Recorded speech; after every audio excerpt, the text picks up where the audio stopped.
महंगी घड़ी सबके नसीब में आए, लेकिन मुश्किल घड़ी किसी के नसीब में ना आए। हम ज़्यादातर यही चाहते हैं। हम हमेशा दुख में भगवान को याद करते हैं और हमें लगता है कि भगवान हमारी प्रार्थना सुन ले। लेकिन अगर सुख में और दुख में हम भगवान को याद रखते हैं तो वो भी हमें याद रखते हैं। उनकी कृपा हम पर हमेशा बनी रहती है। कभी कभी हमें लगता है हम भगवान की इतनी पूजा करते हैं, फिर भी हमारी मनोकामना क्यों पूरी नहीं होती। हमारी प्रार्थना महादेव तक क्यों नहीं पहुंचती। चलिए जानते हैं कि कैसे हम हमारी प्रार्थना महादेव तक पहुंचाएं। पहला तरीका है महादेव के परम भक्त नंदी महाराज। आप सभी जानते हैं, उनके पिता शिलाद वंश समाप्त होता देख संतान के लिए महादेव की कठोर आराधना करते हैं और फलस्वरूप वो नंदी को पाते हैं। जैसे नंदी बड़ा होता है वो उसको शास्त्रों का ज्ञान देते हैं। एक दिन उनके घर 2 सन्यासी आते हैं। वे उनका उचित आदर सत्कार करते हैं। वे प्रसन्न होकर उन्हें आशीर्वाद देते हैं, लेकिन नंदी के लिए एक शब्द भी नहीं कहते।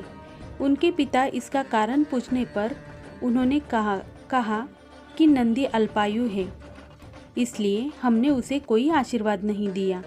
यह बात नंदी ने सुन ली और कहा, मेरा जन्म तो भगवान शिव की कृपा से हुआ है, वे ही मेरी रक्षा करेंगे।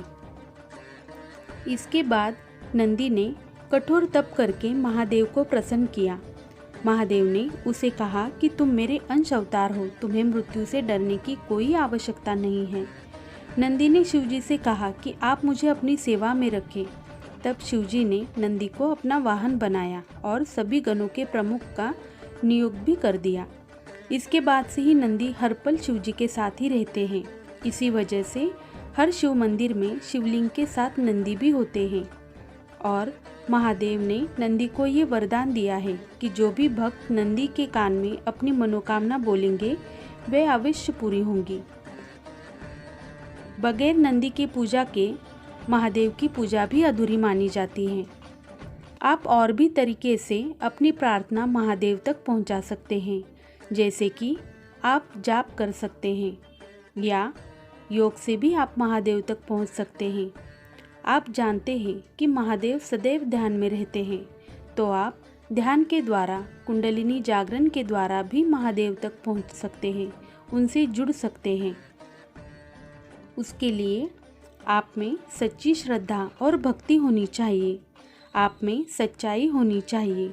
आपकी इच्छा शुद्ध और पवित्र होनी चाहिए। दूसरों के प्रति आपके मन में द्वेष भाव नहीं होना चाहिए। दूसरों के लिए बुरी सोच नहीं होनी चाहिए। आपकी प्रार्थना हृदय की गहराई से निकलनी चाहिए। आपका महादेव पे अटूट विश्वास होना चाहिए और उतना ही समर्पण भी होना चाहिए। आप इन सभी चीज़ों का अगर ध्यान रखते हैं तो आपकी प्रार्थना महादेव तक ज़रूर पहुंचेगी और महादेव उसे सुनकर आपकी मनोकामना भी अवश्य पूरी करेंगे। ओम नमः शिवाय।